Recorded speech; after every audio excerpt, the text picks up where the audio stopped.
বর্তমান পরিস্থিতিতে ভারত বাংলাদেশের মধ্যেও পাচারকারীর করিডোর হিসেবে পরিণত হয়ে আছে কোনাবন কৈয়াডেপা সীমান্তবর্তী এলাকা। এক কথায় বলা চলে, কোনাবন কৈয়াডেপা এলাকা পাচারকারীদের মুক্তস্থল হিসেবে পরিণত হয়ে আছে।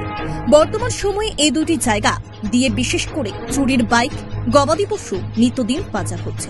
জানা যায়, বিশালগড় এলাকার এক পাচারকারী রয়েছে, তার নাম টুনু মিয়া। তার হাত ধরে কোনাবন এলাকার মোহনলাল দেববর্মা, সীতাহলা এলাকার নারায়ণ সরকার, কোনাবন টিএসআর ক্যাম্প সংলগ্ন এলাকার দুই পাচারকারী ভাই উত্তম দাস এবং গৌতম দাস, তার পাশাপাশি রয়েছে ওই এলাকারই রূপঙ্কর দাস, তাকে সবাই ওই এলাকায় কালো বলে চেনে।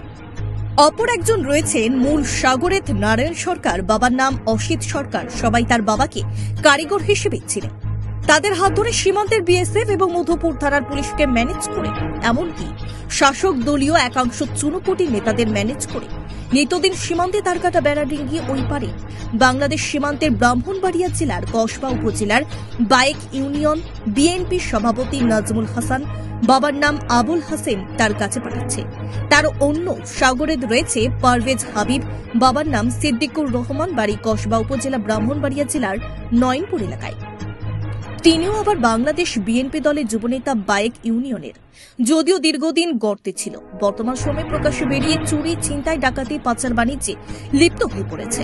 তাদের আরও দুইজন সাগরেত রয়েছেন। গত পরশুদিন তাদেরকে ত্রিপুরার বক্সনগর পুটিয়া সীমান্তবর্তী এলাকায় অবৈধ জিনিস পারাপারের সময় সীমান্তের বিএসএফ তাদের উপর গুলি করে। যদিও অল্পের জন্য বেঁচে যায়, কিন্তু আহত অবস্থায় বর্তমানে চিকিৎসা রয়েছে। এরা হলেন রবিউল মিয়া, বাবার নাম আব্দুল হাকিম, গ্রাম শামপুর, বাই কসবা উপজেলা। অপরজন হলেন আজাদ মিয়া, বাবার নাম ছাবু মিয়া, গ্রাম শামপুর, কসবা। বর্তমান সময়কালে সীমান্তে যত অবৈধ জিনিস পারাপার হচ্ছে, তাদের বাংলাদেশ কসবা সীমান্তবর্তী এলাকায় একটি গ্যাং রয়েছে। এরা হলেন নাজমুল হাসান, পারভেজ হাবিব, টিটু হালদা, রুহুল আমিন, সবাই পাচারকারীর গ্যাং হিসেবে পরিচিত। আর অন্যদিকে ভারতীয় ত্রিপুরা কোনাবন এলাকায় মোহনলাল দেববর্মা, নারায়ণ সরকার, উত্তম দাস এবং উত্তম দাস, গৌতম দাস, দুই ভাই। তাদের হাত ধরেই যাচ্ছে নিত্যদিন প্রচুর পরিমাণে চুরির বাইক এবং গবাদি পশু। বর্তমান সময়কালে এসব এলাকা দিয়ে পার হচ্ছে। তবে সীমান্তের বিএসএফ এবং স্থানীয় থানা সেই ঘটনা জানার পরেও আজ পর্যন্ত কোনো কিনারা করতে পারেনি। কেউ কেউ বলতে শুরু করেছে, ওই পার থেকে বিএনপি নেতা নাজমুল হাসান, পারভেজ হাবিব তাদের হাত ধরে এপারের মোহনলাল, নারায়ণ, উত্তম এবং গৌতম রোহিঙ্গা বাংলাদেশি, তার পাশাপাশি পিস্তল এবারে আমদানি করছেন।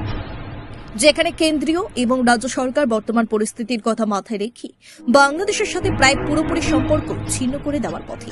যদিও এই পার থেকে কোনো কিছু ওই পারে পার হচ্ছে না, তারপরেও একাংশ পাচারকারীদের হাত ধরে কি করে নিত্যদিন চুরির বাইক, গবাদি পশু, ফেন্সিডিল, গাঁজা ওই পারে পার হচ্ছে এবং ওই পার থেকে দামি দামি পিস্তল রোহিঙ্গা বাংলাদেশি এই পারে আসছে, তাদের হাত ধরেই বলে সূত্রে খবর।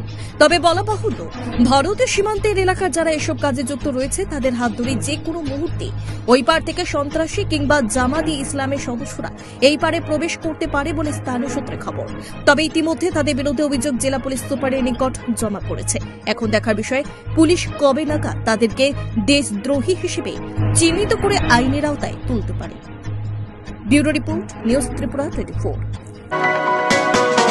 আপনি কি খুঁজছেন বিশুদ্ধ পানীয় জল? তাহলে আজই বেছে নিতে হবে অত্যাধুনিক প্রযুক্তি ও পরীক্ষা নিরীক্ষার মাধ্যমে প্রস্তুতকারী পানীয় জল একমি।